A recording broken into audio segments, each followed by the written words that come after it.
Marzo de 2014, Sierra Juárez, Oaxaca. Evaristo Ruiz conocía el nombre de cada árbol en 40 kilómetros de montaña zapoteca, había caminado cada sendero antes de que hubiera senderos. Había dormido en cuevas que los mapas oficiales no reconocían y había sobrevivido 74 años en tierra que mataba a hombres más jóvenes y más fuertes por simple descuido. Pero cuando algo que los viejos de su comunidad llamaban el Nahual del Cerro Negro bajó de las cumbres de la Sierra Juárez una noche de temporal y destrozó 3 reses del rancho más cercano al pueblo. Como advertencia territorial que nadie más supo leer correctamente. Las autoridades municipales de Ixtlán de Juárez archivaron el reporte como ataque de animal silvestre no identificado y sugirieron contratar inspector de Profepa que nunca llegó. La criatura había cazado en esas cumbres desde antes de que hubiera pueblo en el valle. Desde tiempos cuando los zapotecos que habitaban estas sierras sabían exactamente qué cerros no escalar y qué noches no salir. Conocimiento que 5 siglos de colonización y 3 generaciones de educación oficial habían erosionado hasta volverlo superstición que los jóvenes del pueblo descartaban con la misma facilidad que descartaban todo lo que sus abuelos sabían y ellos consideraban irrelevante. Cometió un solo error de cálculo. Bajó al territorio donde vivía el único hombre en la sierra que lo había visto cara a cara 50 años atrás y que había pasado cada año desde entonces preparándose para el momento en que volviera. Y lo que Evaristo Ruiz había acumulado durante 5 décadas de espera silenciosa, conocimiento, paciencia y secretos que ningún biólogo de universidad habría sabido cómo catalogar. Estaba a punto de demostrar si la memoria de un viejo zapoteca podía pesar más que la fuerza de algo que la noche había criado durante generaciones en las cumbres más oscuras de Oaxaca. La casa de Evaristo Ruiz estaba construida donde el pueblo de San Pablo Yaganiza terminaba y la montaña comenzaba. Posición que ningún vecino había elegido nunca porque significaba vivir con la sierra literalmente en la puerta trasera. Pared de pino y niebla que en marzo llegaba hasta el nivel de las ventanas en las mañanas y que en diciembre convertía el camino de tierra entre su casa y la calle principal en superficie de barro. Helado que requería bastón y paciencia para navegar sin caer. Evaristo había elegido esa posición deliberadamente cuando construyó la casa 40 años atrás. Después de que su esposa Cleotilde murió de parto llevándose consigo al hijo que hubiera sido el primero de varios y que resultó ser el único que nunca llegó a respirar aire de esta sierra. La posición al borde de la montaña no era capricho de viudo que buscaba aislamiento. Era táctica de hombre que quería ver primero cualquier cosa que bajara del cerro antes de que llegara al resto del pueblo. 74 años distribuidos en cuerpo que la montaña había esculpido con décadas de trabajo físico en altitudes donde el oxígeno escaseaba lo suficiente para que cada tarea requiriera esfuerzo. Adicional que los cuerpos de tierras bajas no necesitaban desarrollar. Espalda que había comenzado a curvarse en los últimos 5 años bajo peso acumulado de edad que ningún trabajo físico podía contrarrestar indefinidamente pero que todavía sostenía anchura de hombros. Que sorprendía a quienes conocían a Evaristo solo como el viejo de la casa al borde del monte. Manos con articulaciones engrosadas por artritis que había comenzado en los 50 y que a los 74 era presencia constante que administraba con ungüento de hierbas que preparaba él. Mismo siguiendo fórmula que su madre le había enseñado antes de morir y que ningún médico del centro de salud de Ixtlán había podido explicar por qué funcionaba mejor que los antiinflamatorios que recetaban con generosidad desproporcionada para presupuesto de clínica rural. Evaristo no tenía negocio ni oficio en el sentido que el municipio reconocería en registro oficial. Había sido durante décadas el hombre al que el pueblo acudía cuando necesitaba algo que el presidente municipal no sabía resolver, límite de parcela en disputa entre vecinos. Identificación de planta medicinal para enfermedad que el médico no diagnosticaba con precisión. Interpretación de señales en comportamiento animal que indicaban cambio de clima antes de que cualquier pronóstico satelital lo confirmara. Conocimiento acumulado durante 74 años de observación continua en territorio específico. Tipo de sabiduría que las universidades no enseñaban porque requería décadas de presencia sostenida en lugar de semestres de estudio acelerado. Lo que el pueblo no sabía, lo que Evaristo había guardado durante 50 años con disciplina que había costado más que cualquier otra cosa en su vida. Era que ese conocimiento tenía origen específico que cambiaba su naturaleza completamente. No era simplemente observación acumulada de hombre curioso que prestaba atención a su entorno. Era conocimiento construido deliberadamente alrededor de una noche de marzo de 1964. Cuando Evaristo tenía 24 años y subió solo al Cerro Negro siguiendo rastro de venado que llevaba 3 días rastreando y encontró en cambio algo que reorganizó completamente su comprensión de Lo que vivía en las cumbres de la Sierra Juárez. Había sobrevivido esa noche por razón que 50 años de reflexión no habían logrado explicar completamente. La criatura lo había tenido a su alcance. Lo había observado desde distancia de menos de 10 metros en claro de pinos donde la luna llena de marzo proporcionaba iluminación suficiente para que ambos pudieran verse con claridad que ninguna oscuridad mitigaba. Y después de tiempo que Evaristo había estimado en 3 minutos pero que en su memoria ocupaba espacio equivalente a horas, la cosa había girado y desaparecido entre los árboles sin atacar. Sin razón que él pudiera identificar con certeza entonces ni ahora, 50 años después. Esa decisión de la criatura, esa pausa inexplicable antes de retirarse, había definido el resto de la existencia de Evaristo más completamente que cualquier otra cosa que le hubiera ocurrido. Porque hombre que ha sido evaluado por depredador superior y encontrado insuficientemente interesante para matar tiene dos opciones. Puede interpretar la experiencia como suerte y seguir viviendo como si no hubiera ocurrido. O puede interpretar la experiencia como inicio de conversación que todavía no ha terminado y dedicar el resto de su vida a entender los términos de esa conversación antes de que la otra parte decida retomarla. Evaristo había elegido la segunda opción sin deliberación consciente en el momento. Simplemente había bajado del cerro esa madrugada de marzo de 1964 con certeza absoluta de que lo que había visto era real. Que seguía viviendo en las cumbres que él podía ver desde su ventana cada mañana y que volvería eventualmente porque las cosas que tienen territorio no lo abandonan. Solo esperan que las circunstancias sean correctas para reclamarlo con términos que les favorezcan. 50 años era mucho tiempo para esperar. También era mucho tiempo para prepararse. La mañana del primer martes de marzo de 2014, Evaristo supo que la espera había terminado antes de ver ninguna evidencia física que lo confirmara. Lo supo por el comportamiento de los perros del vecino Fortino. 3 mestizos sin raza definida que normalmente comenzaban a ladrar con el amanecer y que esa mañana permanecían en silencio absoluto debajo de la camioneta estacionada en el patio de la casa contigua. Silencio de animales que han tomado decisión colectiva de no anunciarse a nada que pudiera estar escuchando. Lo supo también por el frío. No el frío normal de marzo en la sierra. Que en San Pablo Yaganiza llegaba a 4 grados en las madrugadas y que Evaristo conocía en cada variación estacional después de 7 décadas de experiencia directa. Era frío diferente, cualidad en el aire que no correspondía a temperatura sino a presencia. Como cuando una tormenta grande se aproxima horas antes de que las nubes sean visibles en el horizonte y el cuerpo de quien ha vivido suficiente tiempo en campo abierto detecta el cambio de presión. Antes de que ningún instrumento lo registre. Salió al patio trasero con el bastón de madera de copal que había tallado él mismo 3 años atrás cuando la rodilla izquierda comenzó a protestar en descensos pronunciados. Y miró hacia el cerro negro que dominaba el horizonte norte desde su posición al borde del pueblo. Las nubes de marzo cubrían la cumbre como siempre a esa hora, pero había algo en la manera en que se movían, demasiado lentas para el viento que soplaba en el valle. Como si algo en la cumbre modificara su comportamiento desde abajo de maneras que la meteorología normal no explicaba. Evaristo observó durante tiempo que no midió con reloj porque los relojes medían tiempo de otra manera que la que le resultaba útil en ese momento. Después entró a la casa. Preparó atole de maíz en la estufa de leña que seguía usando porque el gas encarecía cada año mientras el bosque seguía produciendo leña que él mismo cortaba en cantidades que su cuerpo todavía toleraba aunque con menos eficiencia que 10 años atrás. Y se sentó en la silla junto a la ventana que daba hacia el cerro. Bebió el atole despacio y pensó en lo que necesitaba hacer antes de que cayera la noche. La primera tarea era confirmar. No para su propia certeza, que ya era completa, sino para tener evidencia física que le permitiera actuar con precisión en lugar de intuición cuando llegara el momento de actuar. Se puso el sombrero de palma. La chamarra de lana que Cleotilde había tejido 30 años atrás y que seguía siendo la prenda más abrigadora que poseía a pesar del tiempo que le había quitado color y consistencia a la lana. Y salió por la puerta trasera hacia el camino de tierra que subía entre parcelas de milpa abandonada hacia el primer sector de pinos donde el pueblo cedía definitivamente a la montaña.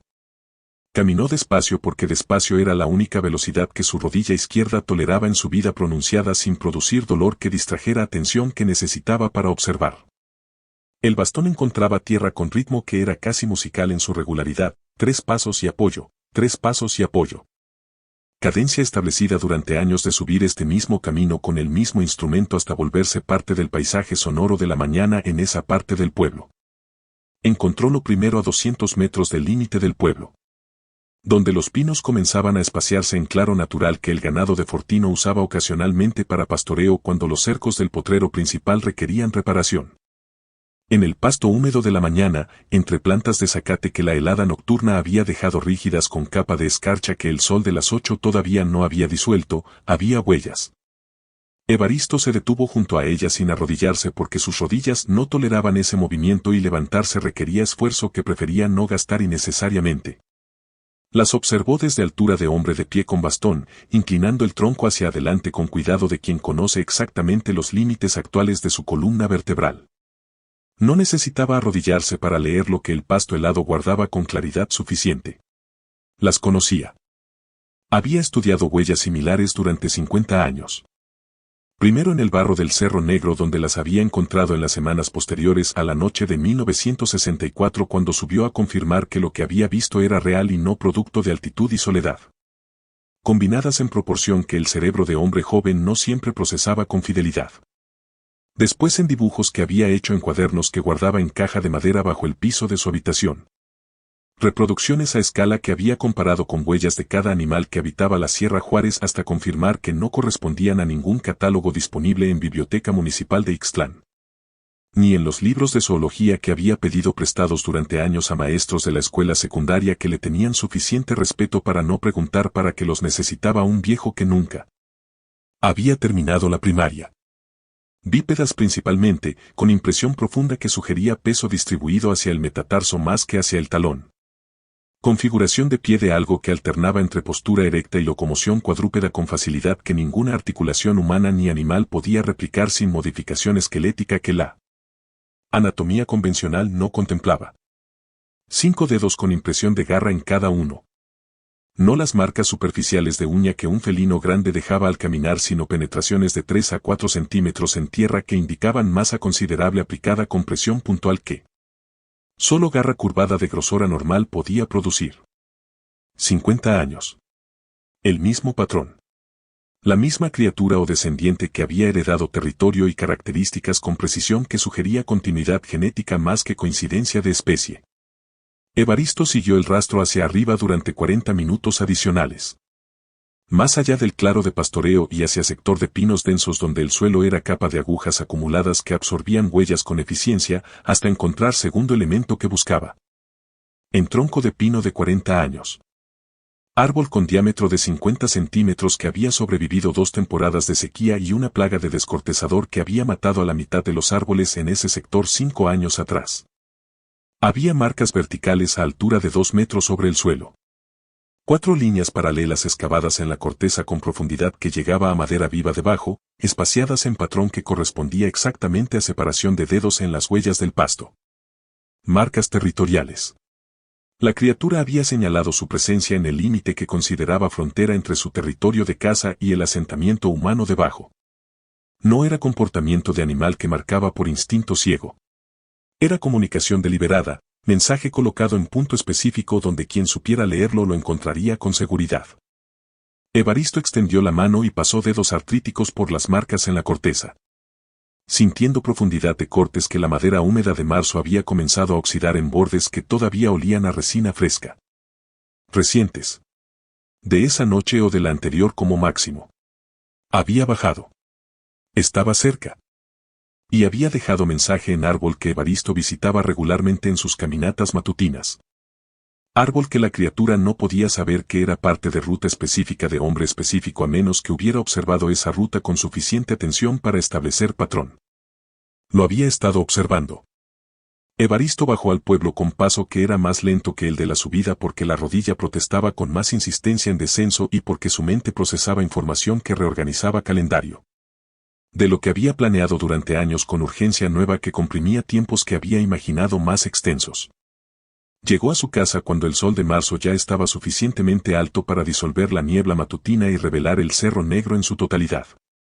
Masa de roca y pino que se elevaba 1000 metros sobre el nivel del pueblo con indiferencia de geografía que había estado ahí antes de que hubiera pueblo y que seguiría cuando el pueblo fuera memoria. Entró directamente a su habitación, levantó el tablón del piso que cubría la caja de madera donde guardaba lo que 50 años de preparación habían acumulado. Y sacó el cuaderno más reciente de la serie de 12 que llenaba desde 1964. Lo abrió en página en blanco, escribió fecha y hora con letra que la artritis había vuelto más pequeña que en años anteriores pero que seguía siendo legible para quien tuviera paciencia de seguirla. Y documentó todo lo que había observado esa mañana con precisión que no buscaba elegancia sino completitud. Después sacó de la caja el objeto que había guardado más cuidadosamente que cualquier otro durante 5 décadas. Cuchillo de obsidiana de hoja de 15 centímetros que había tallado él mismo siguiendo instrucciones que su abuelo le había dado antes de morir. Instrucciones que el viejo había recibido de su propio abuelo y que se remontaban a tiempo cuando los zapotecos que vivían en estas sierras sabían exactamente qué herramientas funcionaban contra qué amenazas y guardaban ese conocimiento en cadena de transmisión oral que la modernidad había roto en casi todos sus eslabones excepto en familias que tomaban la responsabilidad de preservarlo con seriedad que las generaciones jóvenes confundían con superstición. La obsidiana no era superstición. Era tecnología específica para problema específico. Conocimiento que Evaristo había verificado empíricamente durante la noche de 1964 de manera que ningún experimento controlado hubiera podido diseñar con más precisión aunque hubiera tenido laboratorio y presupuesto ilimitados. La criatura había estado a 10 metros de él. Él sostenía el cuchillo de obsidiana que su abuelo le había dado esa misma semana con instrucciones que en ese momento había considerado ceremonia cultural más que preparación práctica. Y la criatura lo había observado durante 3 minutos y había elegido no atacar. 50 años de reflexión le habían dado única explicación que el evento soportaba sin contradicción interna. La obsidiana era el factor. No como amuleto mágico en sentido que la iglesia del pueblo habría condenado como paganismo. Como material con propiedades físicas específicas que la criatura reconocía como amenaza real. Posiblemente porque alguien antes que Evaristo la había usado contra ella con efectividad suficiente para que la información quedara en algún tipo de memoria que el comportamiento actual demostraba como activa. Lo que no sabía con certeza era si el cuchillo era suficiente por sí solo o si era componente de sistema más complejo que su abuelo había transmitido de manera incompleta porque nunca había esperado que el conocimiento fuera necesario en generación tan lejana como la de Evaristo. Esa incertidumbre era el único elemento de su preparación de 50 años que seguía sin resolver. Y ahora, con huellas frescas en pasto helado y marcas en corteza de pino que olían a resina de la noche anterior, el tiempo para resolver incertidumbres había terminado. El problema de saber algo que nadie más sabe no es el conocimiento en sí. Es el peso específico de cargarlo solo durante tiempo suficiente para que se vuelva parte de la estructura interna del que lo carga. Inamovible como hueso que suelda mal después de fractura y que ya no puede corregirse sin daño mayor que el defecto original. Evaristo había cargado ese peso durante 50 años y había aprendido a distribuirlo de manera que no lo aplastara. Pero no había aprendido a hacerlo liviano porque liviano no era algo que ese tipo de conocimiento pudiera volverse independientemente de cuánto tiempo pasara. Intentó hablar una sola vez. Enero de 1972, 8 años después de la noche en el Cerro Negro. Cuando la criatura había matado 4 reses del rancho de don Próculo Méndez en el sector norte del municipio y las autoridades de Ixtlán habían enviado 2 policías rurales con rifles viejos a inspeccionar el área sin encontrar nada que sus marcos de referencia les permitieran identificar como evidencia de algo diferente a depredador grande de especie indeterminada. Evaristo había ido al ayuntamiento a hablar con el presidente municipal de ese entonces. Hombre de 40 años llegado de Oaxaca capital con ideas modernizadoras que duraron exactamente 2 años antes de que la sierra lo devolviera a ciudad con comprensión más modesta de sus propios límites. Había explicado con precisión y detalle que décadas de reflexión habían afinado hasta volverlos casi académicos. La naturaleza de lo que vivía en las cumbres, el patrón de sus ataques, la diferencia entre comportamiento territorial y comportamiento de cacería. Las razones por las cuales enviando policías rurales con rifles calibre 32 no se resolvía problema que requería comprensión de lo que enfrentaban antes de decidir cómo enfrentarlo. El presidente municipal lo había escuchado con cortesía que claramente costaba esfuerzo sostener. Había agradecido la información con fórmula verbal que no comprometía nada y había despedido a Evaristo con palmada en el hombro que en el lenguaje corporal de funcionarios de cualquier nivel significaba que la conversación había terminado antes de que comenzara realmente. En la calle, afuera del ayuntamiento. Dos hombres del pueblo que habían escuchado desde la sala de espera lo alcanzaron con expresiones que mezclaban incomodidad y algo que en personas menos educadas hubiera sido risa abierta. Le dijeron que respetaban su conocimiento de la sierra pero que lo del nahual era cosa de abuelos asustando niños para que no salieran de noche. Que seguramente era jaguar o oso negro de los que bajaban ocasionalmente desde las sierras más altas durante escasez de presa. Que debería hablar con el médico del centro de salud sobre los sueños que a veces afectaban a personas mayores que vivían muy aisladas. Evaristo había regresado a su casa sin responder. Había entrado directamente a su habitación, levantado el tablón del piso y guardado la decisión de no volver a intentarlo con la misma disciplina con que guardaba todo lo demás que no podía compartir. 50 años después esa decisión seguía siendo la más fácil de mantener que había tomado en su vida, porque la alternativa, seguir intentando convencer a personas que no tenían marco de referencia para recibir lo que él ofrecía, era esfuerzo que producía resultado negativo neto en términos de lo que necesitaba lograr antes de que la criatura volviera. Y la criatura había vuelto. Las huellas en el pasto helado y las marcas en el pino lo confirmaban con la claridad que 50 años de estudio le permitían leer sin ambigüedad. Esa tarde, después de documentar las observaciones de la mañana en el cuaderno y revisar los últimos 3 cuadernos de la serie para confirmar que su análisis del patrón de actividad de la criatura seguía siendo consistente con lo que acababa de encontrar, Evaristo tomó decisión que había pospuesto durante años porque posponerla era opción disponible y tomarla significaba aceptar que el momento había llegado sin posibilidad de extender la preparación. Con argumento de que todavía faltaba algo por aprender o algo por preparar. Necesitaba hablar con Remedios. Remedios Vázquez tenía 62 años y era la única persona en San Pablo Yaganiza, posiblemente en toda la Sierra Juárez, que escuchaba a Evaristo sin la cortesía condescendiente que los demás confundían con respeto. No porque creyera todo lo que él decía sin cuestionamiento, sino porque había crecido con abuela que le había transmitido suficiente conocimiento de tradición zapoteca para que su marco de referencia no descartara automáticamente lo que el marco de referencia oficial de la educación moderna descartaría sin consideración. Era maestra jubilada de la escuela primaria. Mujer que había pasado 30 años enseñando a niños de la sierra con materiales diseñados para niños de ciudad y que había desarrollado en el proceso capacidad de traducción entre mundos de conocimiento que la mayoría de las personas experimentaban como completamente separados. Vivía en casa de adobe a 3 calles de la de Evaristo. Casa que reconocía desde lejos por el jardín de hierbas medicinales que ocupaba el patio frontal con densidad de jardinero que tomaba el trabajo en serio. Cuando Evaristo llegó esa tarde, Remedios estaba podando rama de ruda con tijeras de jardinería que manejaba con precisión de cirujano amateur. Sin levantar la vista hasta que él estuvo a 2 metros de la cerca de madera que delimitaba el jardín. Lo miró entonces con expresión que evaluó su postura, su paso, la manera en que sostenía el bastón esa tarde. Y dijo sin preámbulo que era característica de personas que han aprendido que el tiempo es recurso que no se recupera. Bajó. No era pregunta. Evaristo sintió alivio que no esperaba sentir, calor específico de no tener que construir argumento desde cero para persona que ya estaba en el punto donde el argumento comenzaba a ser útil. Esta mañana encontré huellas en el claro de Fortino y marcas en el pino grande del sector norte, dijo. Recientes. De anoche o de la noche anterior. Remedios dejó las tijeras sobre la banca de madera junto a la cerca y se limpió las manos en el delantal con movimiento que cerraba una actividad y abría otra. Entra, dijo. El café está en la estufa. Sentados en la cocina que olía a hierbas secas colgadas del techo y a copal que Remedios quemaba en pequeño incensario de barro junto a la ventana. Evaristo explicó todo lo que había encontrado esa mañana con el detalle que el cuaderno le había ayudado a organizar durante la tarde. Remedios escuchó sin interrumpir, con atención de persona que procesa información en paralelo con la recepción en lugar de esperar al final para comenzar a pensar. Expresión neutra que no era indiferencia sino concentración.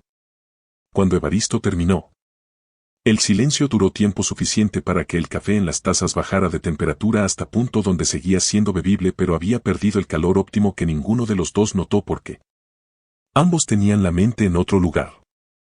¿Cuántos años llevas diciéndome que volvería?, preguntó Remedios finalmente. 20 que te conozco, dijo Evaristo. 50 que lo sé. Y ahora está aquí. No era pregunta tampoco. Era procesamiento en voz alta, verificación de que la información había sido recibida con la gravedad que correspondía. ¿Qué necesitas de mí? Evaristo colocó el cuchillo de obsidiana sobre la mesa entre los dos. Lo había traído envuelto en tela de manta que desarrolló con cuidado de quien maneja objeto que el tiempo ha vuelto frágil, aunque la obsidiana misma fuera material que la geología hacía prácticamente indestructible en escala humana de tiempo. La hoja de 15 centímetros captó la luz de la bombilla de la cocina con brillo que no era reflejo pasivo sino cualidad intrínseca del material. Negro profundo con vetas de gris que cambiaban de ángulo según la inclinación de la luz. Remedios lo miró sin tocarlo durante momento que Evaristo reconoció como evaluación de alguien que sabía suficiente para entender lo que estaba viendo sin necesitar explicación del objeto en sí. Mi abuelo me lo dio la semana antes de la noche de 1964, dijo Evaristo.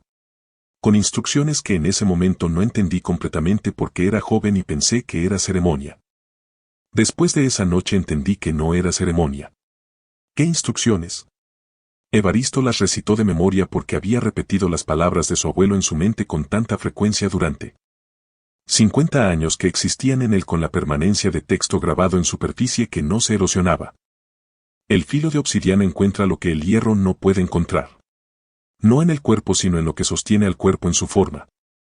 Una sola herida de obsidiana en punto correcto vale más que 100 de metal. El punto correcto está donde la forma quiere ser otra cosa, donde el nahual recuerda lo que era antes de ser lo que es. Remedios escuchó las palabras con expresión que cambió gradualmente de concentración a algo más complejo que Evaristo tardó en identificar como reconocimiento.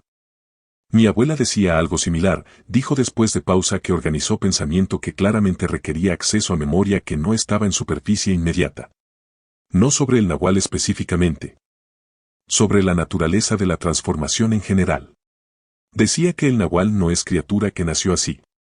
Es cosa que eligió forma y que esa elección tiene costo que la forma carga constantemente. Zona de tensión entre lo que es y lo que era. Y que esa tensión es vulnerabilidad si sabes dónde buscarla. El silencio que siguió tenía calidad diferente al anterior. Era silencio de dos personas que han encontrado punto de convergencia entre conocimientos que guardaban por separado y que juntos forman imagen más completa que cualquiera de las partes individuales. ¿Dónde está ese punto en el cuerpo?, preguntó Evaristo con voz que mantuvo neutral aunque la pregunta era la que había cargado sin respuesta durante 50 años. Remedios consideró durante tiempo que Evaristo no apuró. Mi abuela decía que varía. Que no es punto anatómico fijo sino punto de historia individual. Donde la criatura experimentó la primera transformación. Cicatriz de origen que el cuerpo guarda aunque la forma exterior haya cambiado completamente. Hizo pausa. Pero también decía que hay constante. Que todas las formas que eligen ser otra cosa guardan el origen en la garganta. Donde la voz cambia primero. Evaristo miró el cuchillo de obsidiana sobre la mesa y comprendió por primera vez en 50 años por qué su abuelo había especificado hoja de 15 centímetros cuando perfectamente podría haber transmitido el conocimiento con hoja más corta que fuera más fácil de tallar y de cargar. 15 centímetros era longitud específica para alcance específico en objetivo específico de animal que en postura bípeda elevaba la garganta a altura que requería exactamente ese alcance desde ángulo de ataque que hombre de la estatura de Evaristo podría ejecutar si las circunstancias fueran correctas. Su abuelo había sabido todo esto. Lo había transmitido en forma de instrucciones que parecían incompletas porque la completitud estaba distribuida entre dos líneas de conocimiento que habían viajado en paralelo durante generaciones. Sin encontrarse hasta esa tarde en cocina que olía a hierbas y copal en San Pablo Llaganiza. ¿Cuándo crees que atacará?, preguntó Remedios. Esta noche o la siguiente, dijo Evaristo. Las marcas en el pino son aviso. Ha estudiado el territorio. Ya sabe dónde está el ganado, dónde están las casas, dónde están los perros.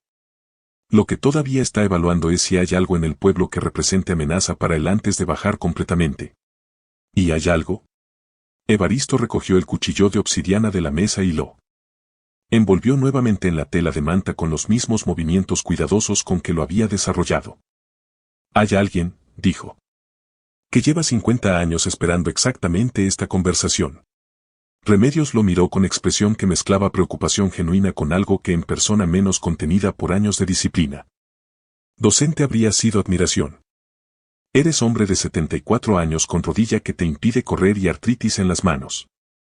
Dijo sin crueldad sino con precisión clínica de alguien que estaba evaluando recursos disponibles para problema que requería evaluación honesta. ¿Qué plan tienes que tome eso en cuenta? El único plan que funciona cuando no tienes velocidad ni fuerza, respondió Evaristo poniéndose de pie con el bastón. Terreno y conocimiento. Que en esta sierra después de 74 años tengo en cantidad que ninguna criatura, independientemente de lo que sea, puede igualar en territorio que considera suyo pero que yo conozco mejor que ella. Caminó hacia la puerta de la cocina y se detuvo con mano en el marco, mirando hacia el cerro negro que se recortaba contra cielo de tarde que comenzaba a oscurecerse en el oriente con la rapidez característica de marzo en la sierra cuando el sol caía detrás de las cumbres occidentales y la noche llegaba de golpe sin el gradiente largo de los atardeceres de verano. Necesito que hagas una cosa, dijo sin girar completamente hacia Remedios.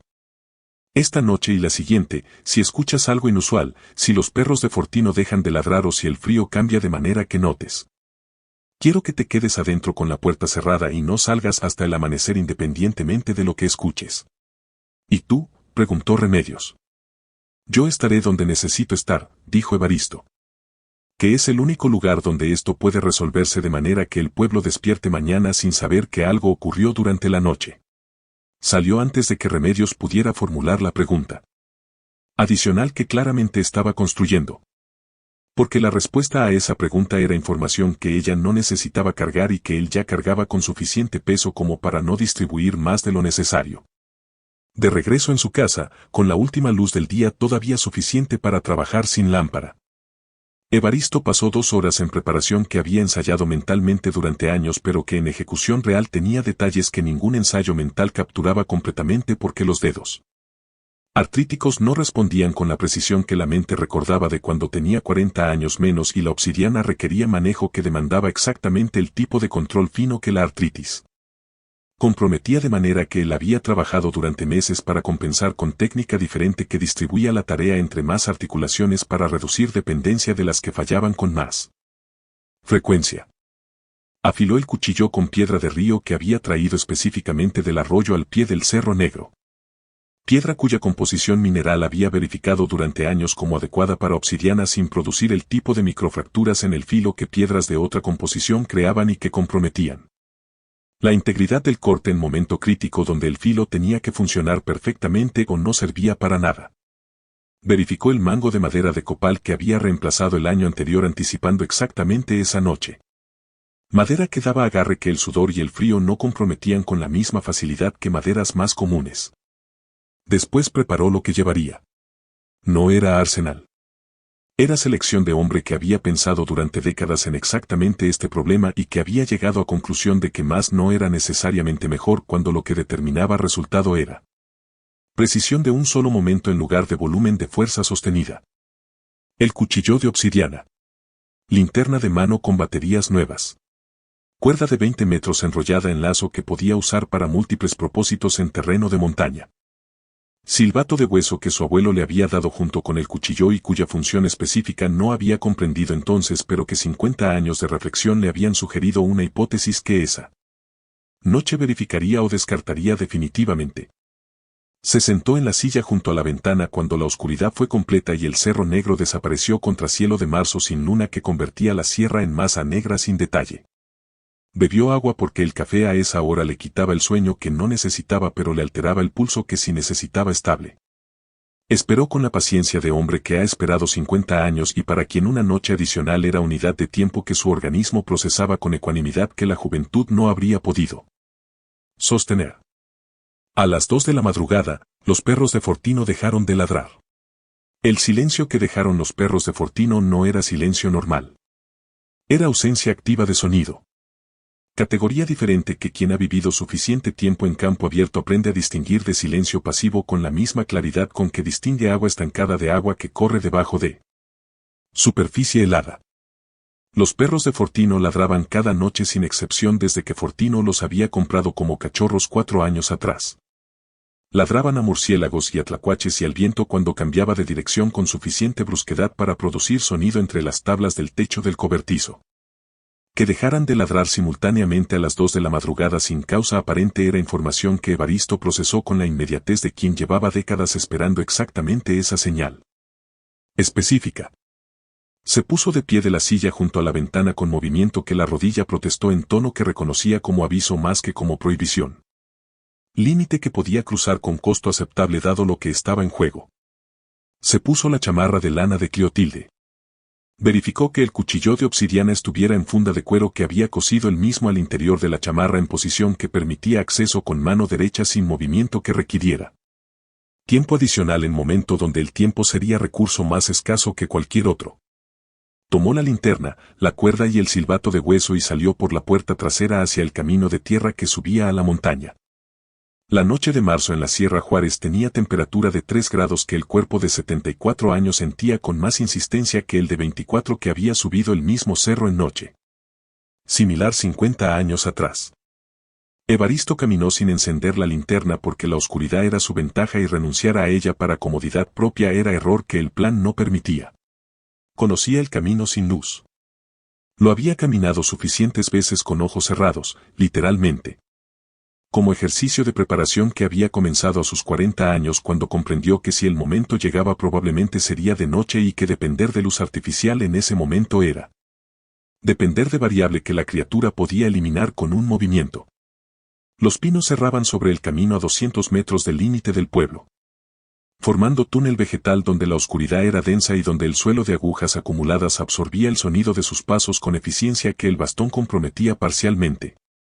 Golpe sordo de madera contra tierra que Evaristo no podía eliminar sin renunciar al apoyo que la rodilla requería para funcionar en terreno irregular de noche.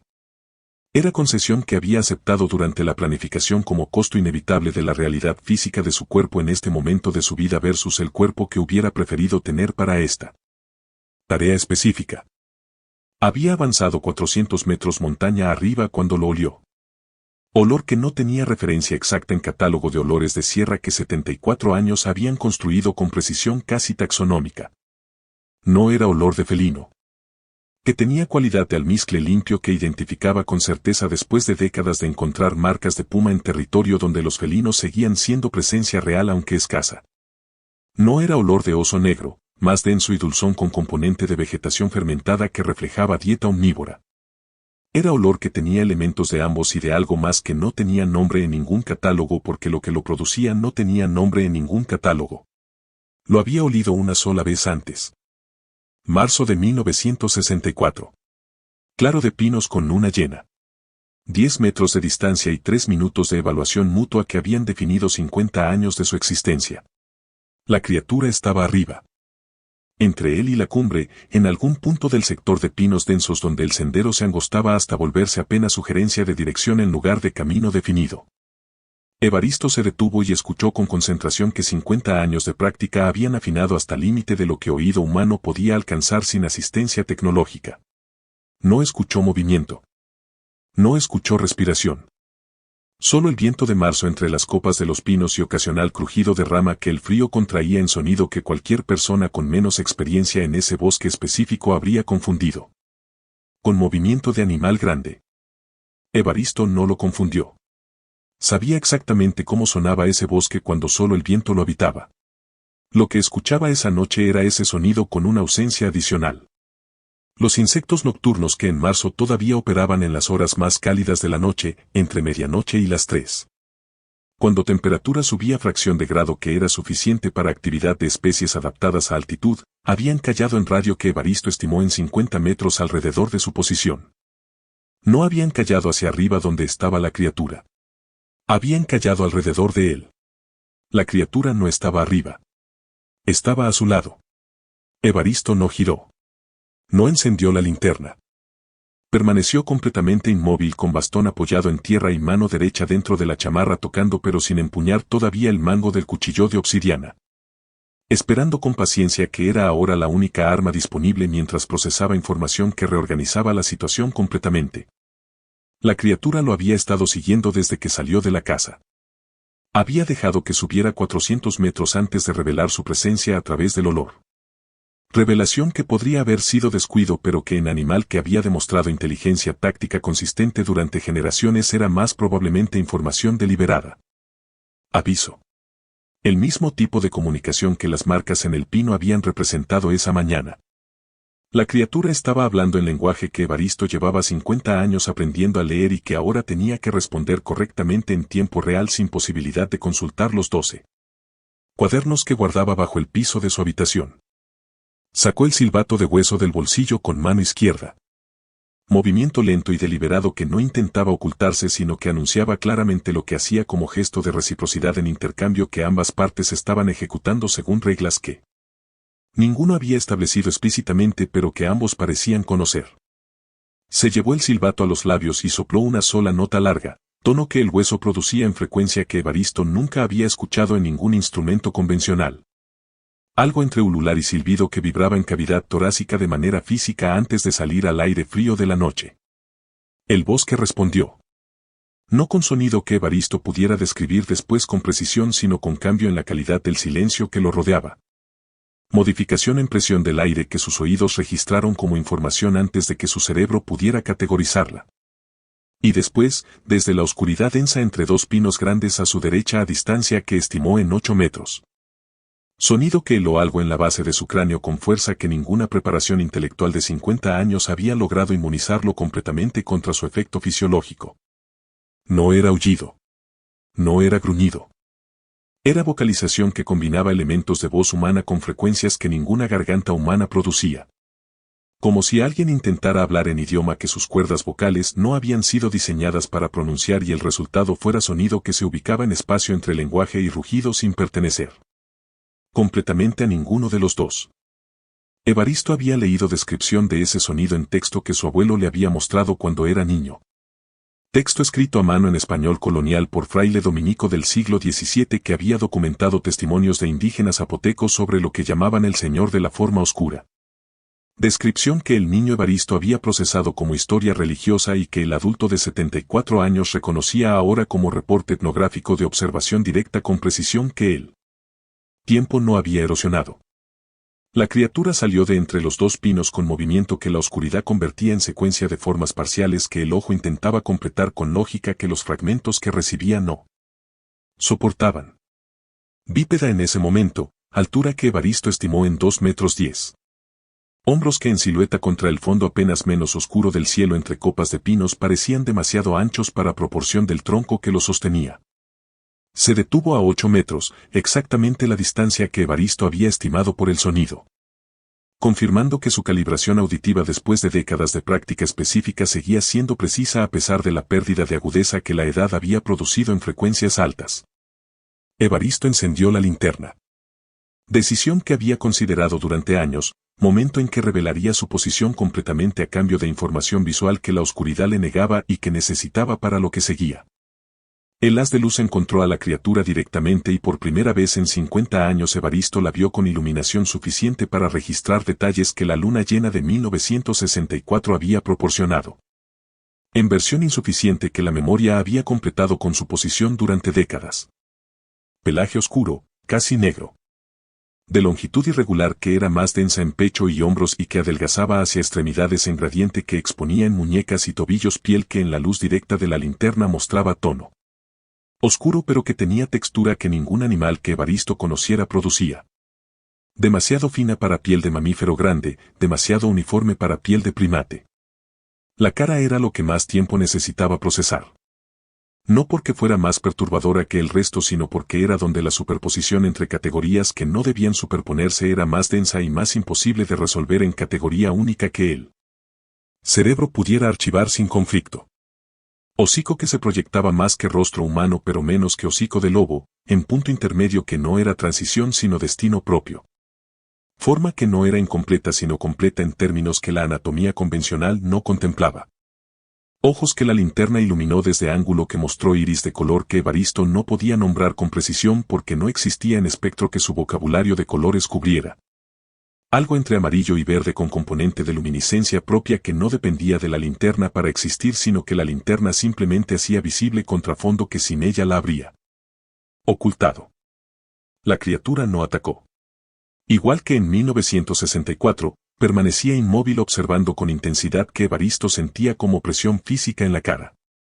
Pero había diferencia fundamental entre ese momento y la noche de 50 años atrás que tardó varios segundos en identificar con precisión porque requería comparar memoria con percepción presente y la memoria de evento de 50 años atrás tenía la imprecisión inevitable de todo lo que el tiempo trabaja. En 1964 la criatura lo había observado con evaluación que contenía elemento de indiferencia, como depredador que examina presa y determina que no vale el esfuerzo. Lo que observaba en sus ojos ahora, en la luz directa de la linterna que no dejaba ambigüedad en la expresión facial de algo cuya cara tenía suficientes elementos humanos para que expresión facial fuera categoría aplicable. Era reconocimiento. No de Evaristo el individuo específico. De lo que Evaristo sostenía. Los ojos de la criatura estaban fijos en el silbato de hueso que seguía en la mano izquierda de Evaristo. No en el cuchillo que permanecía oculto en la funda interior de la chamarra. En el silbato.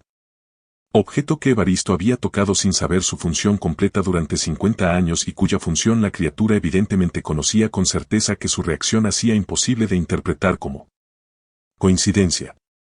Evaristo bajó lentamente la linterna para no apuntar directamente a los ojos de la criatura. Gesto que en encuentro entre dos entidades que evaluaban mutuamente intención del otro tenía valor de señal que esperaba fuera interpretada como pretendía. No como debilidad sino como comunicación de que no buscaba atacar en ese momento. La criatura siguió el movimiento de la linterna con la cabeza en rotación mínima que mantuvo los ojos en Evaristo sin seguir a las de luz. Inteligencia. Distinción entre estímulo y fuente de estímulo que los animales con instinto puro no ejecutaban con esa precisión porque instinto puro respondía al estímulo más inmediato sin análisis de origen.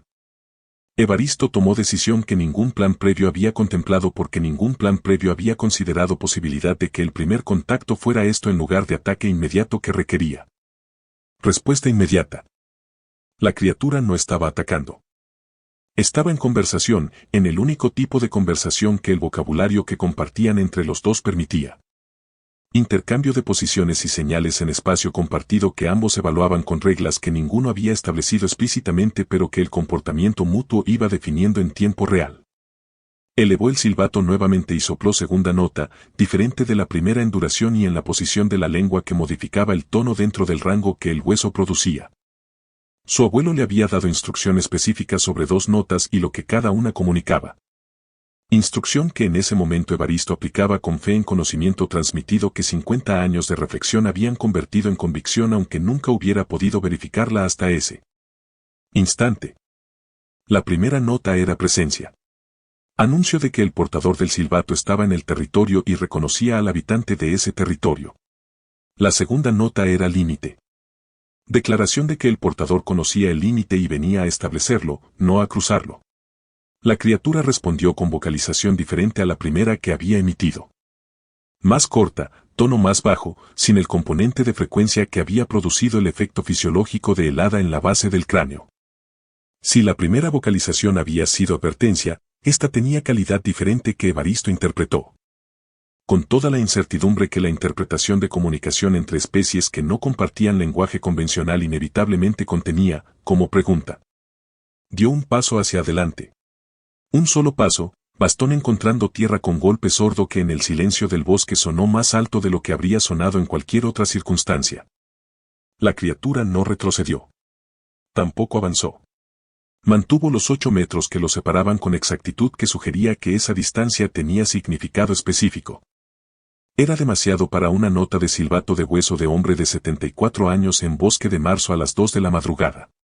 Lo sabía mientras lo hacía. Pero era lo único que tenía disponible en ese momento además del cuchillo de obsidiana que seguía en la funda interior de la chamarra esperando un momento diferente que todavía esperaba definirse.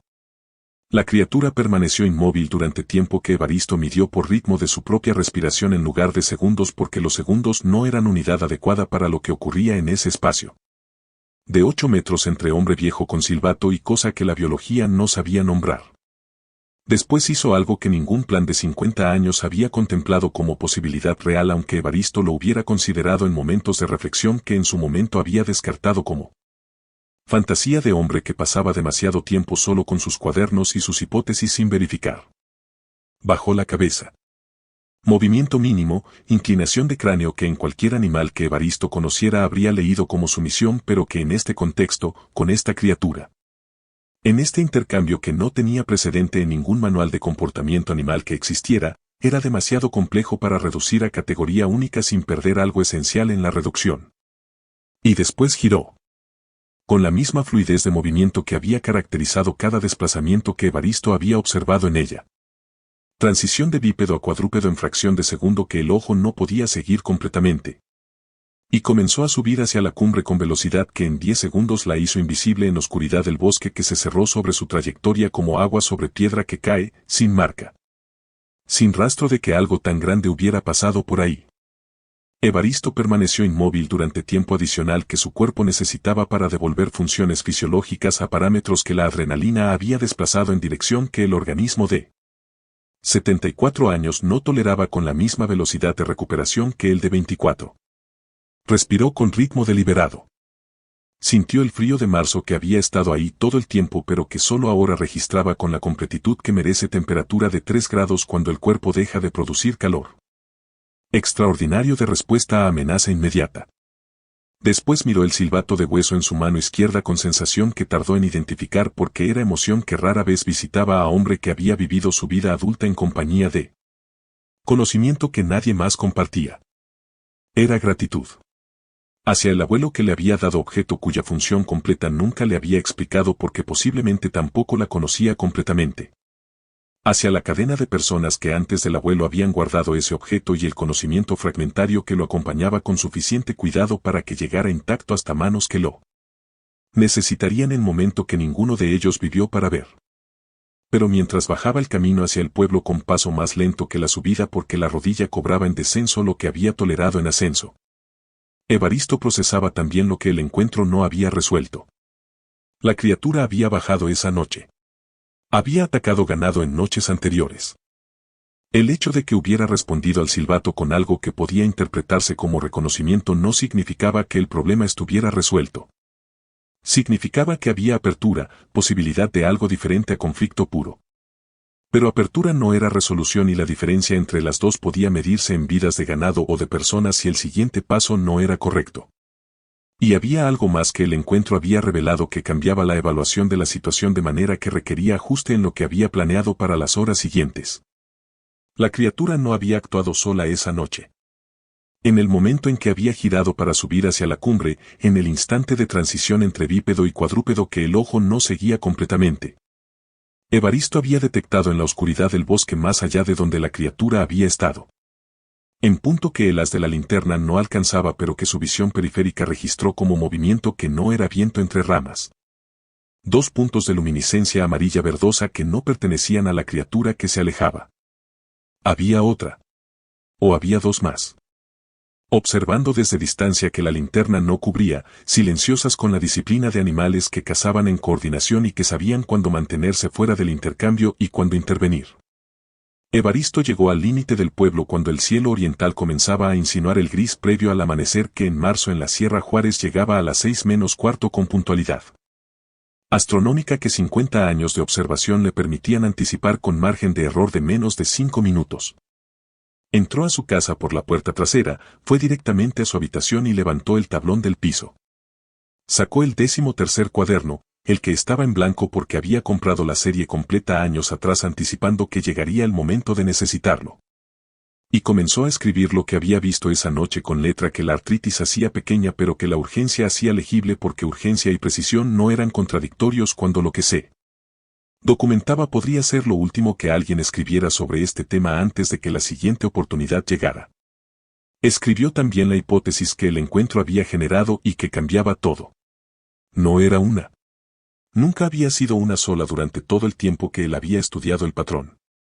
Y eso significaba que lo que había ocurrido entre los pinos esa noche, fuera lo que fuera, era solo el principio de conversación que todavía no había llegado a su momento más difícil. Remedios llegó antes del amanecer completo. Golpeando la puerta trasera de Evaristo con nudillo que no pedía permiso sino que anunciaba llegada de persona que había pasado la noche sin dormir y que tenía preguntas que no podían esperar hasta hora más civilizada. Evaristo la escuchó desde la mesa donde seguía escribiendo en el 13º cuaderno y dijo entra sin levantar la pluma porque la frase que completaba requería exactitud que la interrupción podía comprometer si no la terminaba antes de responder al mundo exterior. Remedios entró con chamarra sobre bata de dormir y botas sin amarrar que indicaban que había salido de la cama con suficiente urgencia para calzarse pero no suficiente para detenerse en detalles que en otras circunstancias habría atendido antes de salir de la casa. Traía en la mano derecha linterna apagada que claramente había usado para el camino de 3 calles entre su puerta y la de Evaristo en oscuridad previa al amanecer que el pueblo no iluminaba con suficiencia para caminar sin asistencia artificial. Se sentó en la silla frente a la mesa sin esperar invitación.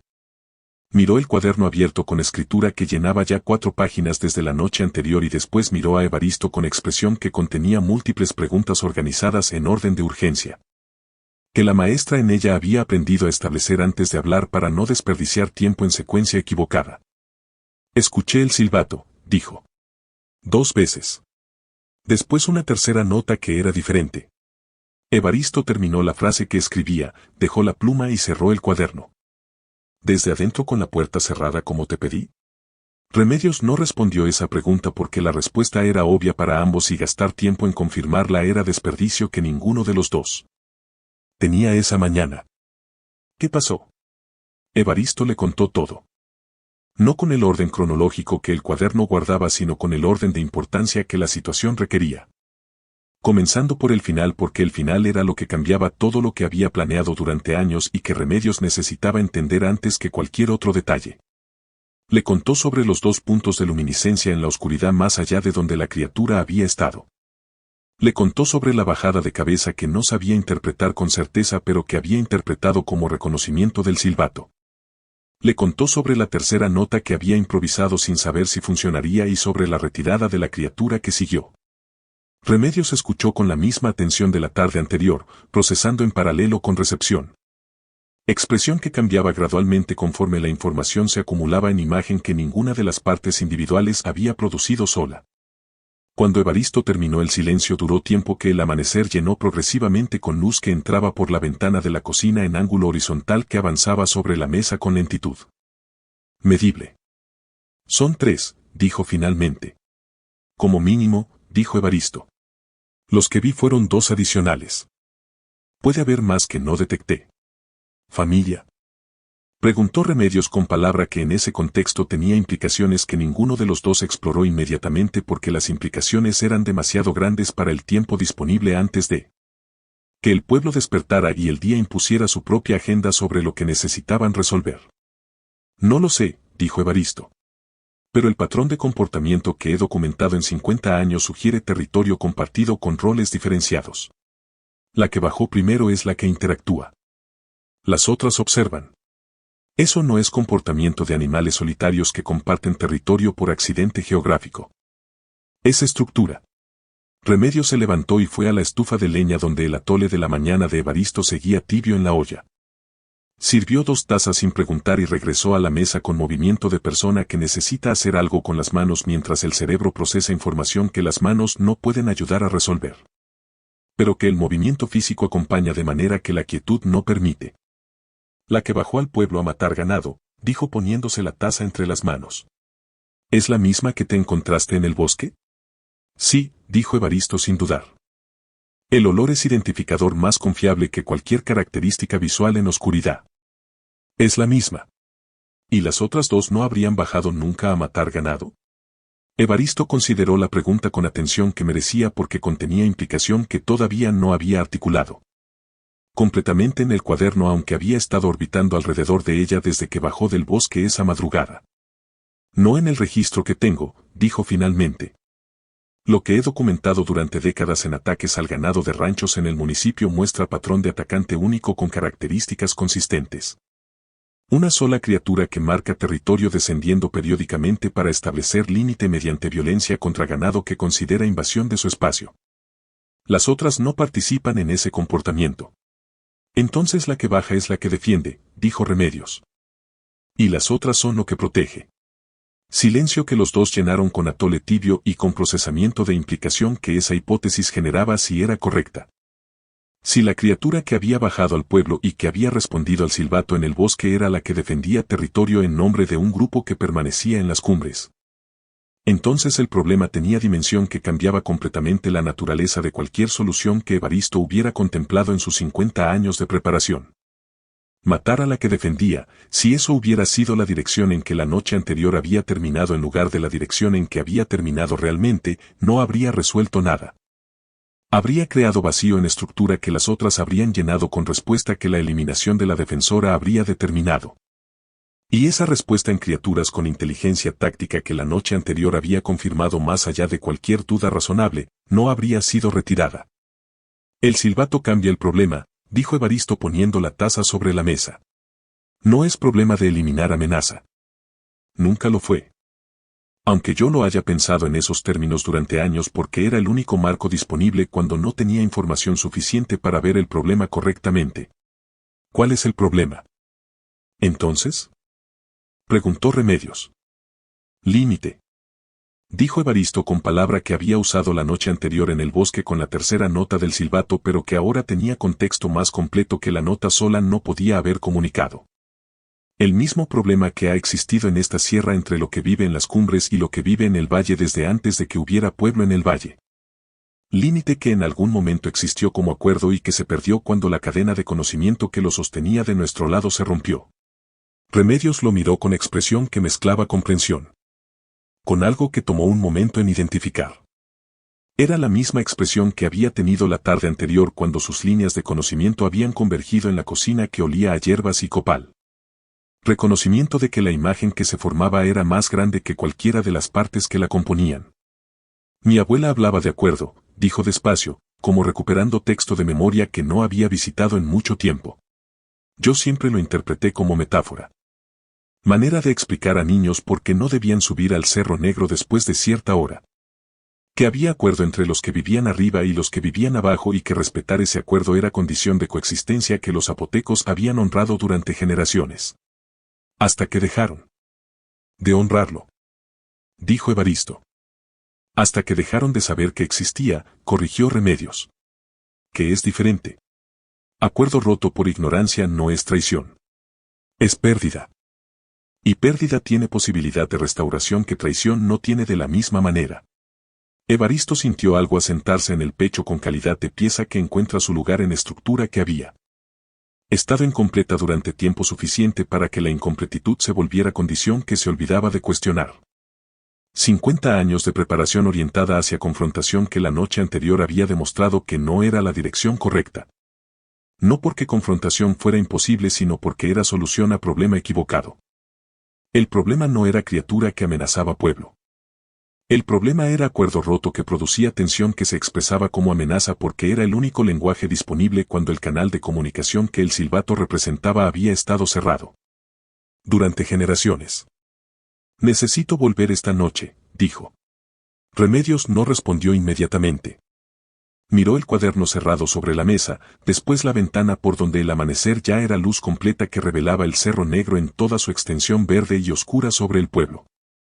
Cuando habló su voz tenía tono que Evaristo reconoció de las pocas veces en 20 años de conocerse que Remedios decía algo que le costaba decir no por dificultad emocional sino por dificultad de articular en lenguaje ordinario algo que trascendía lo que el lenguaje ordinario manejaba con comodidad. Necesitas llevar algo más que el silbato esta vez, dijo. Si son 3 y si son lo que creo que son, el silbato establece que tienes derecho a estar en esa conversación. Pero no establece que traes a la conversación además del derecho. Evaristo entendió lo que Remedios decía aunque ella no lo hubiera dicho completamente. En negociación, presencia en la mesa no era suficiente. Se necesitaba también ofrenda, en el sentido que la tradición zapoteca que ambos habían recibido fragmentariamente a través de líneas de transmisión que el tiempo había adelgazado usaba esa palabra. No regalo en sentido comercial. Reconocimiento material de que el otro lado de la conversación tenía valor que el que ofrecía reconocía explícitamente. ¿Qué sugiere tu abuela?, preguntó Evaristo usando presente porque Remedios hablaba de su abuela en tiempo que trascendía la muerte de la misma manera que Evaristo hablaba del suyo. Remedios consideró durante tiempo que usó para terminar el atole y poner la taza sobre la mesa con cuidado que indicaba que estaba organizando pensamiento que requería orden preciso antes de salir. Sangre del que ofrece, dijo finalmente. No de animal. Dao que busca el acuerdo. Reconocimiento de que el cuerpo del que habla está comprometido con lo que dice. El silencio que siguió no era incómodo sino productivo. Tipo de silencio que dos personas que piensan en la misma dirección producen cuando ambas están llegando a conclusión que ninguna quiere apresurar porque apresurarse significa perder detalle que podría importar. La obsidiana, dijo Evaristo. La obsidiana, confirmó Remedios. No como arma en ese primer momento. Como instrumento de compromiso. Corte propio, sangre propia. Ofrenda que demostraba que el portador del silbato no llegaba solo con credencial heredada sino con disposición personal que el cuerpo verificaba de manera que las palabras no podían verificar con la misma irrefutabilidad. Pasaron la mañana preparando lo que la noche requería. Remedios fue a su casa y regresó con objetos que su abuela le había dejado en caja de madera similar a la de Evaristo. Paralelismo que ninguno comentó porque comentarlo habría consumido tiempo en asombro que la situación no tenía disponible. Copal en resina que quemaría en recipiente de barro que traía envuelto en tela. Hilos de colores específicos que su abuela había llamado por nombre en zapoteco que Remedios no hablaba con fluidez pero que reconocía en contexto ritual con suficiente precisión para usarlos correctamente. Polvo de planta que no identificó para Evaristo por nombre botánico sino por función, para que el olor humano no sea lo primero que perciban sino lo segundo, después de lo que llevas en las manos. Evaristo aportó el cuaderno 13º que esa mañana había continuado llenando con todo lo que la noche anterior había revelado. Documentación que dejaría en la caja bajo el piso como había dejado los 12 anteriores. Registro que alguien después de él necesitaría si el acuerdo que intentaba restaurar esa noche no resultaba en solución permanente sino en pausa que la siguiente generación tendría que continuar. Y aportó el silbato y el cuchillo de obsidiana. Ambos objetos que limpió con paño húmedo durante la tarde con atención que era parte preparación práctica y parte reconocimiento de que lo que iba a hacer esa noche merecía esa atención. Independientemente de cómo terminara. A mediodía, cuando el sol de marzo calentaba suficientemente para que los dos pudieran sentarse en la terraza delantera de la casa de Evaristo sin chamarra. Llegó Fortino el vecino con expresión que cargaba noticias que su cara revelaba antes de que su boca las articulara. 2 reses más. Encontradas esa mañana en el potrero norte con heridas que el veterinario que llamaba desde Ixtlán clasificaría como ataque de animal grande de especie indeterminada. No completamente destrozadas como en ataques anteriores. Muertas con precisión que Fortino describió como nunca había visto, una herida cada una en lugar correcto para muerte rápida. Como si lo que las había matado supiera exactamente dónde matar de manera más eficiente. Evaristo escuchó sin expresión que Fortino pudiera leer como información. Preguntó dónde exactamente en el potrero, en qué orientación estaban los cuerpos. Si había marcas en la tierra alrededor o si el pasto estaba perturbado en radio más amplio que el de los cuerpos mismos. Fortino respondió con detalle de hombre que había inspeccionado su propiedad con la atención que la pérdida económica producía. Sin entender por qué Evaristo hacía preguntas que ningún vecino en su lugar habría pensado en hacer pero respondiendo con completitud porque Evaristo era el hombre al que el pueblo acudía cuando necesitaba algo resuelto y esa credencial funcionaba independientemente de que nadie supiera exactamente en qué se basaba. Cuando Fortino se fue, Remedios miró a Evaristo con pregunta que no necesitaba articular porque la respuesta era obvia para ambos después de lo que acababan de escuchar. No fueron las mismas, dijo Evaristo. La que bajó al bosque anoche no mató así en ataques anteriores. Esta precisión es diferente. Son las otras dos. ¿Mensaje?, preguntó Remedios. Demostración, dijo Evaristo. La que habló conmigo anoche lleva el silbato en consideración. Las otras no han llegado a ese punto todavía. Están mostrando que la conversación tiene límite de tiempo. La tarde pasó en preparación que tenía calidad diferente a la de la noche anterior porque la noche anterior Evaristo había preparado para confrontación que resultó ser otra cosa y esta tarde preparaba para algo que todavía no tenía nombre en ningún idioma que hablara pero que el cuerpo reconocía como evento de naturaleza que requería. Preparación diferente a cualquier otra que hubiera hecho en 74 años de vida en esa sierra. A las 5 de la tarde, con sol todavía suficientemente alto para que la preparación fuera visible sin linterna. Evaristo tomó el cuchillo de obsidiana y ejecutó corte preciso y controlado en palma de mano izquierda.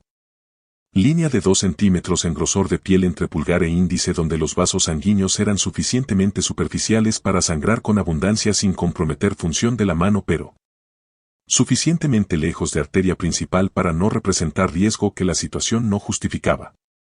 Remedios observó sin intervenir porque ambos habían acordado que era decisión que el que la ejecutaba tomaba solo sin asistencia que pudiera distribuir responsabilidad que necesitaba ser completa en una sola persona. La sangre fue lo que fue.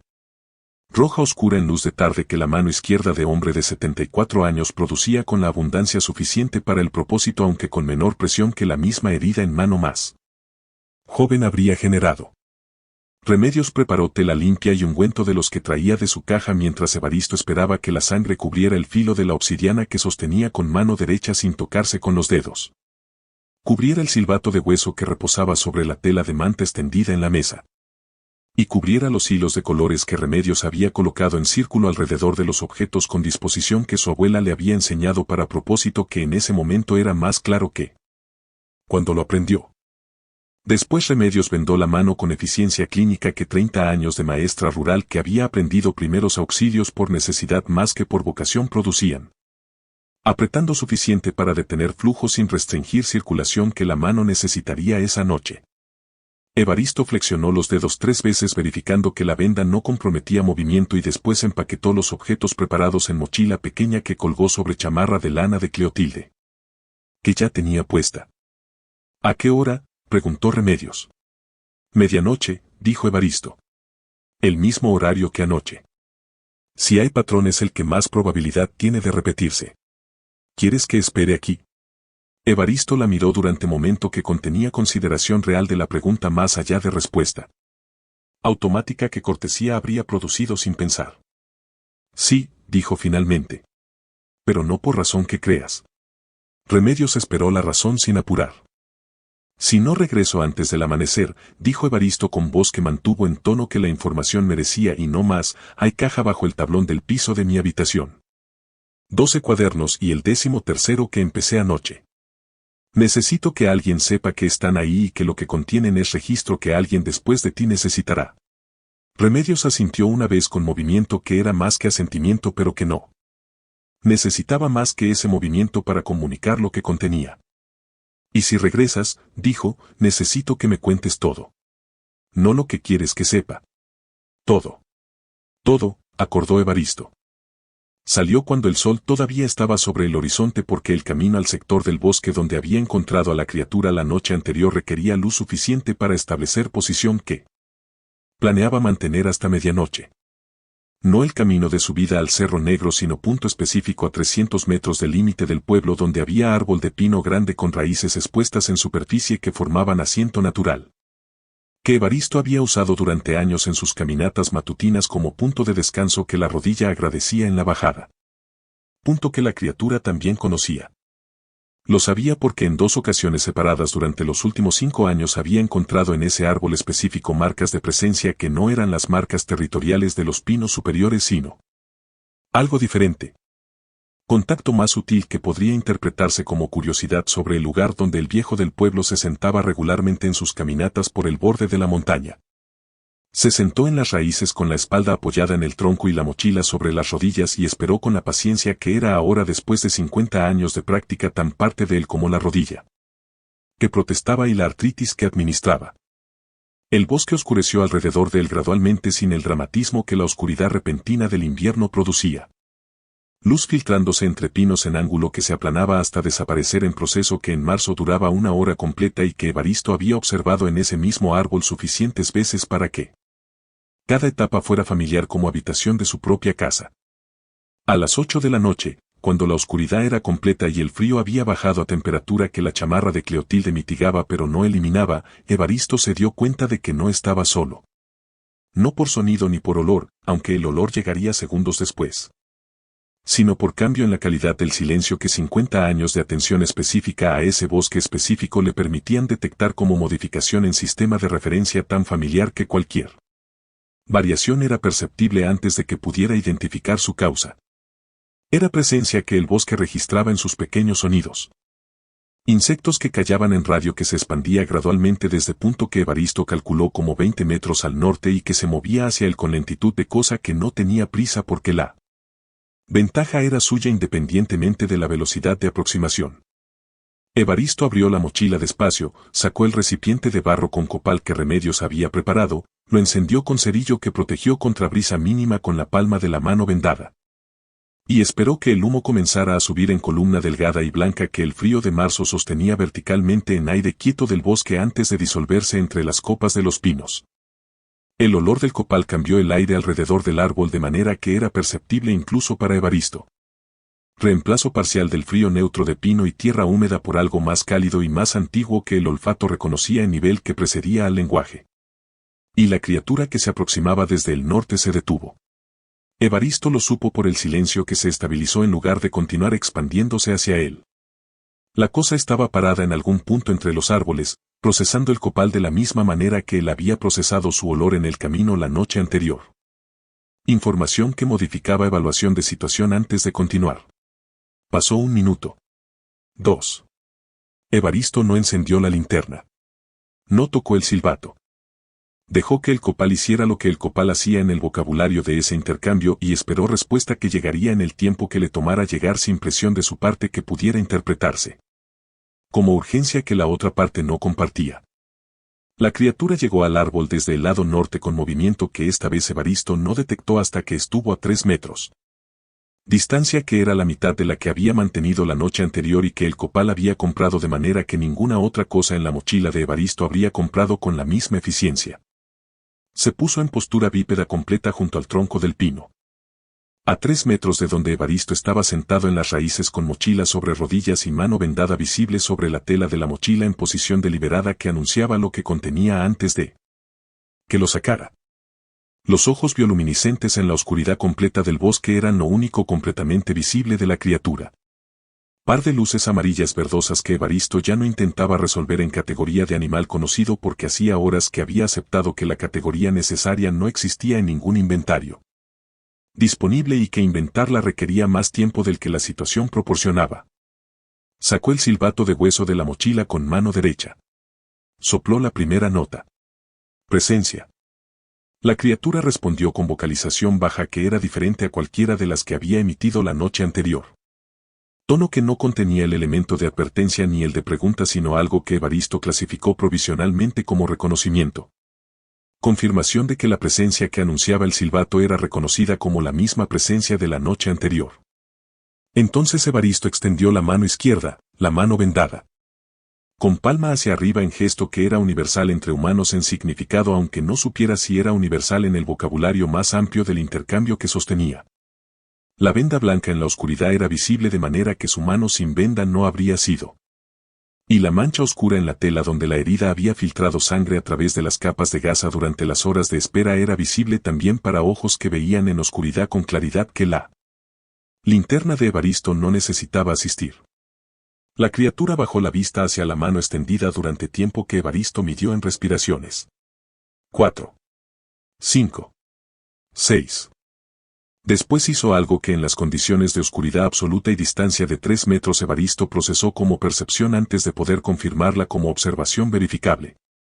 Se inclinó hacia adelante desde la cintura con movimiento que era extraño en animal de esa masa pero que en silueta producía imagen que el cerebro de Evaristo archivó en categoría de reverencia antes de que pudiera cuestionar si esa categoría era aplicable. Y entonces, desde la oscuridad a los lados del árbol, llegaron los otros dos. No llegaron con la cautela que la primera había demostrado en ambos encuentros. Llegaron con movimiento que tenía calidad diferente. No de depredador que evalúa sino de presencia que se manifiesta en espacio que considera propio sin necesidad de negociar los términos de su aparición. Evaristo los detectó primero como modificación en el patrón de luminiscencia alrededor del árbol. 2 pares adicionales de ojos que se ubicaron en posiciones simétricas a los lados del pino con precisión geométrica que ningún comportamiento instintivo producía sin intención deliberada detrás. Se quedó completamente inmóvil con mano vendada todavía extendida sobre la mochila, palma hacia arriba. Sangre seca en la tela que el frío de marzo había solidificado en mancha que ya no era líquida pero que el olor preservaba con fidelidad que los 3 pares de ojos en la oscuridad podían leer con certeza que Evaristo no necesitaba verificar porque el comportamiento que produjeron lo verificaba por sí mismo. Los 2 que llegaron después no se acercaron al árbol. Mantuvieron distancia de 5 metros cada uno. Posiciones que formaban triángulo con la primera criatura en el vértice más cercano a Evaristo y las otras 2 en los vértices laterales que lo flanqueaban sin ángulo de escape hacia los lados y hubiera querido escape. Que no quería. No era trampa. Era geometría de reunión. Disposición de cuerpos en espacio que comunicaba que lo que ocurría aquí tenía testigos que la primera no podía comprometer sola en nombre del grupo sin que el grupo estuviera presente para confirmar. Evaristo comprendió en ese momento con claridad que no había alcanzado durante 50 años de preparación porque 50 años de preparación habían estado orientados hacia problema diferente al que enfrentaba realmente. Comprendió que el silbato de su abuelo no era herramienta de protección individual. Era instrumento diplomático.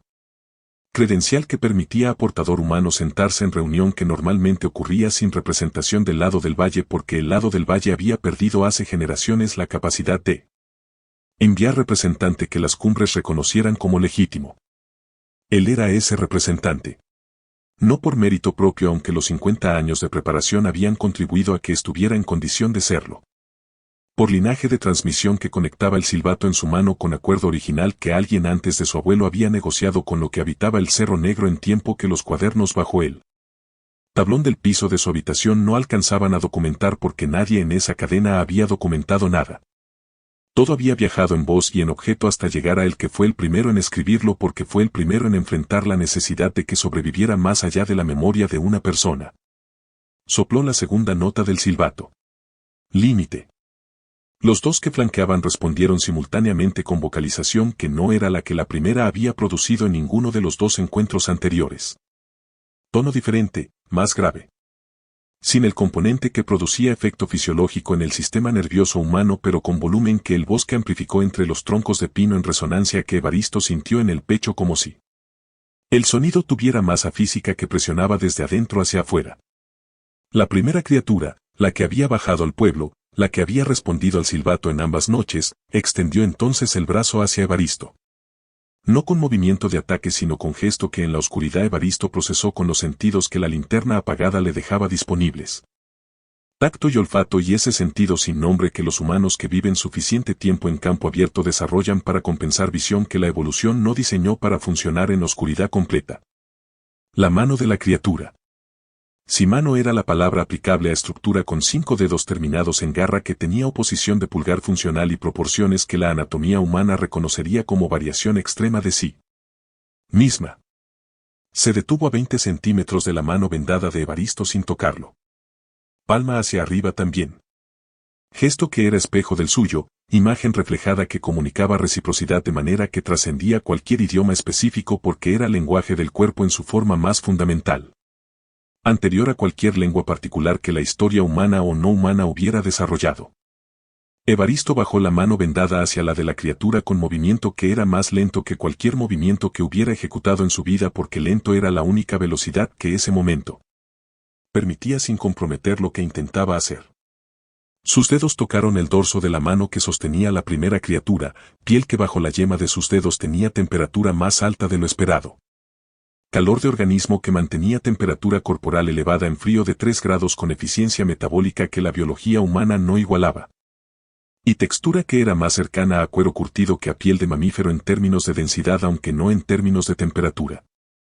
La criatura no retiró la mano. Evaristo sopló la tercera nota, la que había improvisado la noche anterior sin saber si comunicaría lo que intentaba comunicar. Esta vez, con 3 pares de ojos presentes y con manos en contacto en el frío del bosque. La nota tenía contexto que la noche anterior no había tenido y el contexto era la diferencia entre sonido que podía interpretarse de múltiples maneras y señal que tenía significado unívoco en la situación específica que lo producía. Los 3 respondieron. No con la misma vocalización sino con 3 distintas que sonaron simultáneamente en tono que el bosque organizó en acorde que Evaristo no habría podido describir después con vocabulario musical porque no era música en ningún sentido que escuela de música hubiera reconocido pero que el cuerpo procesó como resolución de tensión de la misma manera que el oído procesa acorde de resolución en sistema tonal. Sensación de que algo que estaba suspendido ha encontrado su punto de llegada. Después la primera criatura retiró la mano. Los 3 se movieron simultáneamente hacia la oscuridad norte del bosque con la fluidez que Evaristo ya conocía de observaciones previas. Transición de posturas bípedas a movimiento cuadrúpedo que la distancia y la oscuridad convirtieron en desaparición gradual de 3 pares de luces amarillas verdosas que se alejaban entre los pinos. Hasta que la última se extinguió detrás de formación rocosa que Evaristo conocía como inicio de ascenso pronunciado hacia las cumbres del Cerro Negro. Se quedó sentado en las raíces del pino durante tiempo que no midió, mano vendada descansando sobre la mochila. Copal que seguía quemando en el recipiente de barro produciendo columna de humo que el viento había comenzado a curvar levemente hacia el oriente. Sentía en el cuerpo la combinación específica de agotamiento y algo que no era exactamente alivio porque alivio implicaba que el peligro había pasado completamente y Evaristo no tenía certeza de que eso fuera verdad. Sino descarga de tensión acumulada durante 50 años que el organismo procesaba en forma de temblor mínimo en manos y depresión detrás de los ojos que reconocía como inicio de llanto que no ejecutó porque no había nadie en el bosque que lo requiriera y porque el frío de marzo hacía que las lágrimas costaran calor que el cuerpo de 74 años no podía desperdiciar en temperatura de 3 grados. Bajó cuando el copal se agotó porque el recipiente vacío era señal que el momento había terminado con la misma naturalidad con que había comenzado. Caminó hacia el pueblo con bastón que encontraba tierra en cadencia que el bosque nocturno había aprendido a reconocer en las décadas de caminatas matutinas que Evaristo había hecho en dirección inversa. Y llegó a su casa cuando el cielo oriental todavía era negro sin insinuación de amanecer que faltaban 3 horas en llegar. Remedios estaba en la cocina con luz encendida y café en la estufa que por el olor llevaba hecho suficiente tiempo para que la cafeína estuviera concentrada en nivel que mantendría despierto a cualquier persona más joven que ella sin esfuerzo adicional. Lo miró cuando entró por la puerta trasera con la evaluación rápida de quien ha estado esperando y necesita confirmar en segundos que lo que esperaba llegó en condición que permite tiempo para preguntas antes de emergencia. Siéntate, dijo. Y sirvió café que puso frente a él con pan de yema que había traído de su casa envuelto en trapo de cocina que puso junto a la taza sin comentarios sobre el hecho de que había anticipado que la noche terminaría con alguien que necesitaría comer algo antes de poder hablar con coherencia suficiente para ser escuchado. Evaristo comió el pan y bebió el café antes de hablar porque Remedios no preguntó nada durante ese tiempo y el silencio que ofreció fue el tipo de silencio que solo producen personas que entienden que algunas cosas necesitan espacio antes de palabras y que dar ese espacio es forma de respeto más completa que cualquier pregunta que pudieran formular. Cuando habló lo hizo en el orden que la información merecía, no el orden cronológico sino el orden de importancia, comenzando por lo que había comprendido sobre el silbato y lo que representaba. Continuando con el contacto físico y lo que había comunicado. Terminando con la respuesta de los 3 que él interpretaba como confirmación aunque no tuviera certeza de que su interpretación fuera correcta porque certeza era estándar que la situación no podía alcanzar con los instrumentos disponibles. Remedios escuchó todo sin interrumpir. Cuando terminó sirvió más café para ambos y se quedó mirando la taza durante tiempo que Evaristo reconoció como procesamiento que requería silencio de la misma manera que el suyo había requerido pan y café. ¿Crees que funcionó?, preguntó finalmente. Era la pregunta que Evaristo había estado organizando su propia respuesta desde que bajó del bosque. La había formulado de múltiples maneras durante el camino de regreso y ninguna formulación había producido respuesta que satisficiera el estándar de honestidad que Remedios merecía y que él mismo requería para poder registrarla en el 13º cuaderno con la precisión que 50 años de documentación habían establecido como único estándar aceptable. No lo sé, dijo. Lo que sé es que ocurrió algo que 50 años de preparación no habían producido y que esa noche produjo. Si eso es suficiente para restaurar límite que existió antes de que la cadena de conocimiento se rompiera, lo sabremos en tiempo que no puedo anticipar. Si el ganado de Fortino sigue intacto en 1 mes, en 2, en 6, la respuesta será sí con la certeza que la situación permite. Si vuelve a atacar, la respuesta será que lo que ocurrió esta noche fue necesario pero no suficiente y que habrá que encontrar qué falta. Remedios asintió con movimiento que aceptaba esa respuesta como la más honesta. Disponible sin requerir que fuera más completa de lo que la situación permitía. ¿Y los cuadernos?, preguntó. Agrego lo de esta noche mañana, dijo Evaristo. Con todo el detalle que la mano me permite escribir. Miró la venda que Remedios había ajustado sin que él lo pidiera cuando llegó. Reemplazando la que traía del bosque con gasa fresca que la maestra jubilada de primaria rural había aprendido a aplicar con eficiencia que el médico de Ixtlán habría reconocido como competente. Y agrego también lo que me falta. Lo que no sé todavía. Los cuadernos no son solo registro de lo que ocurrió. Son también registro de lo que queda sin resolver para quien venga después. Remedios lo miró con expresión que en la luz de la cocina a las 3 de la madrugada de marzo en San Pablo Llaganiza.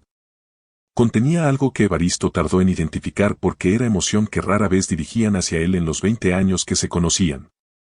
Orientada usualmente hacia los niños que había enseñado durante 3 décadas o hacia plantas del jardín que cuidaba con atención que los seres humanos en su vida no siempre recibían con la misma constancia.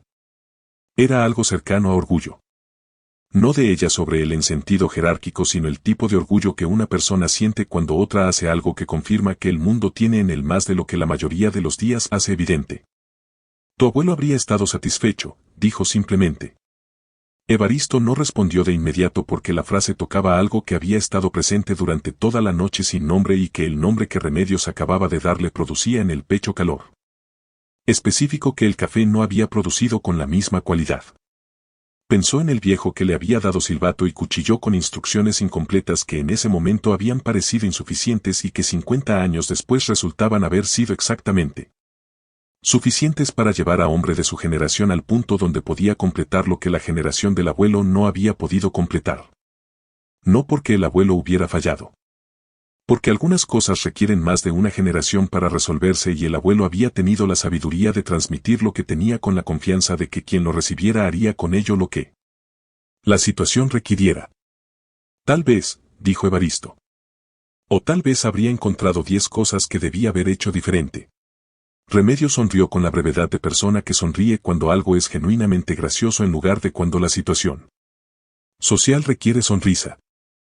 Expresión que en su cara tenía la rareza suficiente para que Evaristo la registrara como evento notable independientemente del cansancio que comenzaba a pesar en los párpados con insistencia que el café no podría contrarrestar mucho más tiempo. Se fue a su casa cuando el cielo oriental comenzaba a insinuar el gris más oscuro que precedía al amanecer. Despidiéndose con instrucción de que Evaristo durmiera antes de escribir en el cuaderno porque lo que escribiera con fatiga de noche completa sin dormir sería registro menos preciso que lo que escribiera descansado y la precisión era lo único que el registro tenía a su favor sobre la memoria que el tiempo erosionaría de maneras que la escritura resistía. Evaristo durmió 6 horas. Despertó cuando el sol de marzo estaba suficientemente alto para que la habitación tuviera luz natural sin necesidad de foco eléctrico y la rodilla protestara con la insistencia habitual que servía de alarma más confiable que cualquier reloj que hubiera poseído en su vida. Levantó el tablón del piso, sacó el 13º cuaderno y escribió durante 2 horas con letra que la artritis hacía pequeña pero que la claridad de mente descansada hacía precisa. Documentando la noche anterior en el orden que el cuaderno requería, cronológico y detallado. Con la sección al final que etiquetó como interpretación provisional donde registró sus hipótesis sobre lo que había ocurrido y las incertidumbres que seguían sin resolver para quien leyera después. Con distancia temporal que él no podía tener sobre eventos en los que había sido participante. En esa sección escribió también algo que no había articulado para Remedios porque no había encontrado las palabras correctas durante la noche y que la mañana y el sueño habían organizado en forma que el cuaderno podía recibir aunque la conversación no hubiera podido sostener sin que sonara a más de lo que podía verificar con certeza. La bajada de cabeza de la criatura frente al árbol de pino. El gesto que había archivado provisionalmente como reverencia y que esa mañana, con distancia de horas y de sueño entre el evento y la reflexión, seguía resistiendo interpretación alternativa que lo redujera a comportamiento mecánico sin intención detrás. Si era lo que parecía. Si era reconocimiento de que el portador del silbato había llegado al encuentro con preparación suficiente para que la reunión fuera posible en términos que ambas partes pudieran sostener. Entonces lo que había ocurrido bajo los pinos del Cerro Negro no era solo acuerdo provisional sobre el límite territorial.